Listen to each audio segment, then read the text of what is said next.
안녕하세요. 주책연구소에 오신 것을 환영합니다.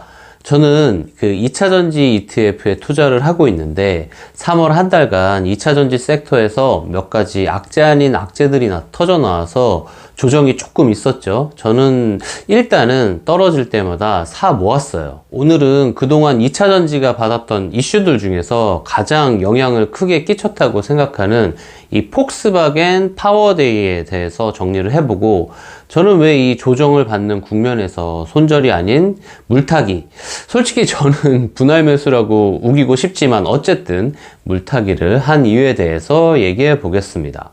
그럼 주책연구소 주린이 투자보고 시작하겠습니다. 출발!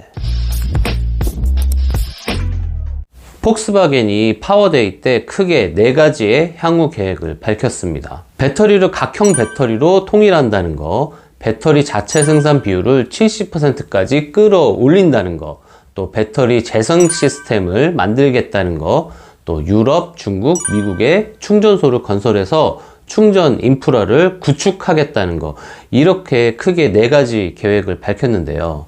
우리나라 배터리 이 3대장에게 충격을 준 거는 이 처음에 말씀드린 2개 각형 배터리와 이 자체 생산 비율을 높이는 거, 이 2가지 이슈이기 때문에 이 2가지 이슈에 대해서 살펴보겠습니다.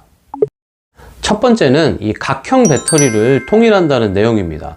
전기차 배터리를 형태로 분류하자면 이 원통형, 또 파우치형, 각형으로 나눌 수 있는데, 이 폭스바겐이 2023년부터 각형 배터리로 이 단일화하기 시작해서 2030년에는 전체 생산 전기차의 80%는 각형 배터리를 쓰겠다라고 했거든요. 여기서 문제는 우리나라 LG 에너지 솔루션이라든지 아니면 SK 이노베이션의 이 주력 제품이 파우치형이라는 데 있습니다. SDI는 원통형을 생산을 해요. 그래서 다른 2 회사보다는 덜 조정받은 부분도 있고요.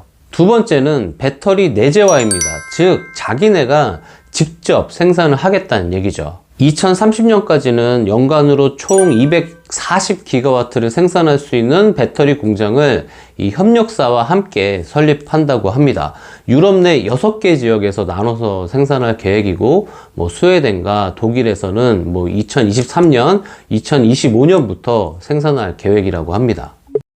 방금 말씀드린 이 2가지 이슈로 우리나라 2차전지 기업들의 주가가 많이 좀 흔들렸는데, 결론부터 말씀드리자면 저는 이 폭스바겐이 밝힌 저 숫자대로 되는데 상당한 시간이 걸릴 거고, 사실 좀 그렇게 되기도 힘들다고 생각은 하는데, 그 시간 동안 우리나라 기업들도 잘 대응하면 문제될 게 없다고 판단을 했습니다. 그래서 저는 이번 조정이 저한테는 조금이라도 좀 싸게 살 수 있는 기회라고 저는 생각을 했어요. 저는 왜 그렇게 생각했느냐를 말씀드리자면, 우리나라 배터리 기업이 가지고 있는 기술력을 생각 안 할 수가 없었습니다. 세계 1등 자동차 회사가 맘먹고 투자해서 따라붙으면 언젠가는 격차가 없어지는 날도 오겠죠. 하지만 당장은 아니라는 얘기죠. 당장이 문제가 아니라 당분간은 힘들 거라고 봅니다. 우리나라 배터리 3사가 20년 넘게 이 배터리 기술 개발을 해왔고, 양산 시스템도 이미 갖춰 놓고 있잖아요. 그것도 그동안 막 적자를 감수하고 이렇게 커온 겁니다. 가끔 뉴스에서 그런 기사 많이 보잖아요. 배터리를 떠나서라도 어디 대학 연구팀에서 신기술을 개발했다, 이런 기사 많이 보지 않으셨어요? 기술 자체가 이 구현이 되는 거하고 이 양산을 할 수 있는 것은 완전히 다른 차원의 문제라고 생각합니다. 그리고 LG가 배터리 관련 특허를 정말 많이 가지고 있대요. 배터리 기술 개발하다 보면 이 LG가 가지고 있는 특허에 이렇게 걸쳐버릴 가능성이 많다고 하더라고요. 이번에 SK 이노베이션이 LG한테 특허 침해로 소송당했잖아요. 물론 이 특허 쪽에서는 SK가 좀 이기는 그림이지만, 현재까지는 신생기업이 한참 기술 개발하고 좀 만들려고 하는데 특허 침해 이런 소송 당하면 이 멘탈 털리는 건 일순간이라고 봅니다. 그런데 2차 전지를 아직 만들어 본 적도 없는 이 노스볼트라는 회사를 통해서 이 폭스바겐이 기술 개발을 하고 양산 시스템을 개발하는 게 쉽지만은 않을 것 같아요. 제가 자료를 하나 본 게 있는데 자동차 시장의 분야별 매출 비중이에요. 자동차 산업에서 매출을 일으키는 분야를 크게 네 가지로 이 차량 판매, 또 정비 유지 보수, 또 자율주행 전기차 분야, 공유 자동차 서비스, 이렇게 크게 네 가지로 나눴을 때 이 각각의 분야가 가지는 매출 비중을 2016년도하고 2030년 예상치하고 비교를 한 자료가 있거든요. 이 자료에서 보면 차량 판매는 73%에서 40%로 줄어들고 이 정비 유지보수 분야에서는 25% 정도로 그 수준을 유지할 것 같아요. 그리고 자율주행 이 전기차는 1%에서 11%로 늘어나고 이 공유 자동차 서비스가 1%에서 30%로 굉장히 늘어날 것이다 라는 전망치가 있습니다. 이 전망치에서 생각해 볼 수 있는 것이 이 미래 자동차 시장은 지금과는 전혀 다른 생태계가 형성이 된다고 말하고 있는 것 같아요. 예전에는 자동차 판매, 유지보수에만 집중을 하면 되는 시장이었다면 미래에는 다르다는 거죠. 자율주행, 이 공유 자동차 서비스에도 투자를 정말 게을리할 수 없는 시장이 된다는 겁니다. 한마디로 투자할 곳이 한두 군데가 아니라는 말입니다. 배터리에만 이렇게 수십조를 투자하기에는 부담이 너무 클 수 있다는 얘기죠. 만약에 폭스바겐이 파워데이 때 밝힌 그런 계획대로 투자를 계속 모두 이어나간다면 그건 폭스바겐에도 엄청난 모험이 될 수도 있다라는 기사들이 나오는 이유기도 합니다. 그렇다면 폭스바겐은 왜 이런 모험을 하려고 하는 것일까요? 그런 생각을 한번 해볼 수 있는데요. 아마 제일 큰 이유는 세계 1위 완성차 업체로서 미래 전기자동차 시장의 헤게모니를 놓치지 않으려는 게 아닐까 싶습니다. 분명히 배터리 기업들이 자기들 이 전기차에 부품을 대주는 관계면 폭스바겐 자기네가 갑이고 배터리 기업이 좀 을이어야 되는데 이 돌아가는 형세를 보니까 배터리가 없으면 아예 차를 만들지를 못하니까 오히려 배터리 기업들이 갑이 될 수도 있다는 생각이 들지 않았을까 합니다. 요즘 차량용 반도체가 없어서 현대차도 아예 공장을 멈춘대잖아요. 배터리도 충분히 그런 상황이 올 수 있는 상황인 거죠.